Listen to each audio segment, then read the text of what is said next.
Chronological Bible in a Year, day 151. If you found a genie and you could ask for any one thing, you don't get three wishes, you get one, what would you wish for? That's the scenario Solomon finds himself in, only it's God, not a genie. God gave Solomon this opportunity to ask for anything, and he chose wisdom. And I fell down a linguistic rabbit trail studying his request, starting in verse 9. Give your servant a receptive heart to judge your people and to discern between good and evil, for who is able to judge this great people of yours? Now, he doesn't use the word wisdom. So are we wrong to say that Solomon asked for wisdom? Well, he asked for a receptive heart to judge and to discern between right and wrong. As I fell down my linguistic rabbit hole, I learned that the heart was believed to be the center of thought and discernment and will here. So it would kind of be like saying, give me a mind nowadays. What is the difference then between the ability to discern good and evil and wisdom? Are those equal? To understand this, I thought of tabletop role-playing games. Now stick with me. In many of these games, you have certain attributes, and with new players, I use a tomato. I didn't come up with this, but I use a tomato to explain the attributes.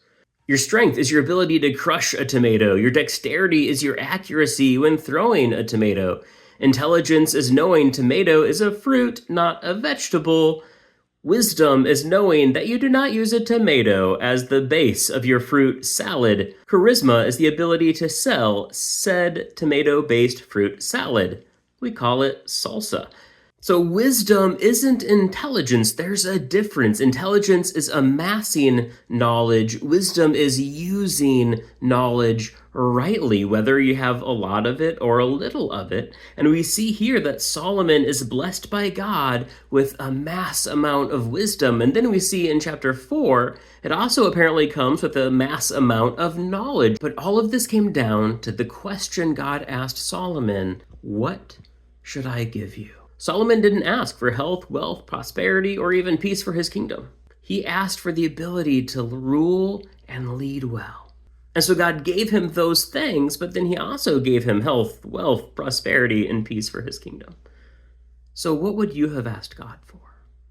I probably would have asked for the ability to do my job well, or a bunch of Lego.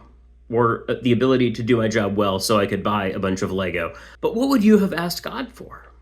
Let's discuss that in the comments. We'll be starting in 2 Chronicles and reading another psalm tomorrow. I'm looking forward to it.